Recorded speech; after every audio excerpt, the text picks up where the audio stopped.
ಎಲ್ಲ ಗಣ್ಯರನ್ನ ಸ್ವಾಗತ ಮಾಡಬೇಕು ಅಂತ ಹೇಳಿ ಗುಣ ವಿಧಿಮುಖ ಚರಣ ಜನಾವನ ಸಾರಸಿಗಮಯ.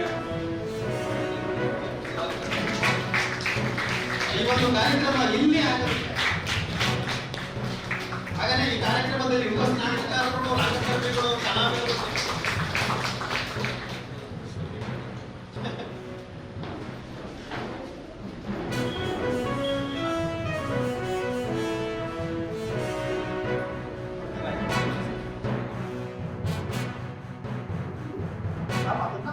ಪರಿಚಯ ಮಾಡಿಸ್ತಾರೆ ಮಕ್ಕಳಿಗೆ, ಕಾಲೇಜು ವಿದ್ಯಾರ್ಥಿಗಳು.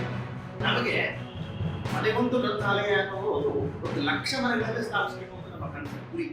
ಅದಕ್ಕೆ ನಾವೇನ್ ಮಾಡ್ತೀವಿ ಅಂದ್ರೆ ಜಿಲ್ಲೆಗೆ 10 ಜನ ಗ್ರಂಥಾಲಯ ಜಾಗೃತ ಸಮಿತಿ ಸದಸ್ಯರನ್ನವನ್ನ ನೇಮಕ ಹೀಗೆ ಮಾಡಿಕೊಂಡು ಅವರ ಮೂಲಕ ಆ ಜಿಲ್ಲೆಯಲ್ಲಿ ಈ ಮನೆಗೊಂದು ಗ್ರಂಥಾಲಯ ಕಾರ್ಯಕ್ರಮ ಅನುಷ್ಠಾನಗೊಳಿಸ್ತಾರೆ.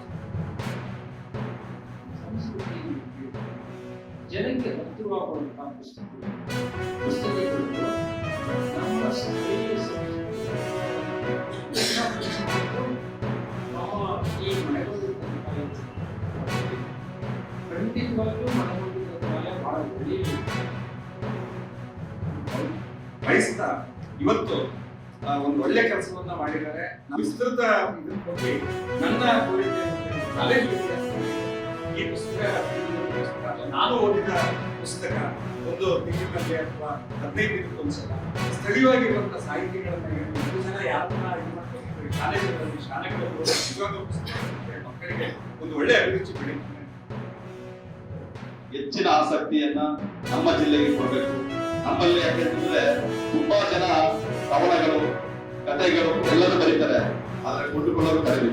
ಅವ್ರಿಗೆ ನೀವು ಉತ್ತೇಜನ ಅಂತಂದ್ರೆ ಸರ್ಕಾರ ಸಬ್ಸಿಡಿ ರೂಪ ಕೊಡುತ್ತೆ. ಹಂಗೆ ನಮ್ಮ ಗಡಿ ಜಿಲ್ಲೆಗೆ ವಿಶೇಷ ಸ್ಥಾನಮಾನವನ್ನ ಇಲ್ಲಿ ಕೊಡಬೇಕು ಅಂತ ನಾನು ಶಾಮರಾಜನಗರ ಜನತೆಯ ಪರವಾಗಿ ತಮ್ಮಲ್ಲಿ ಮನವಿ ಮಾಡ್ತೀನಿ.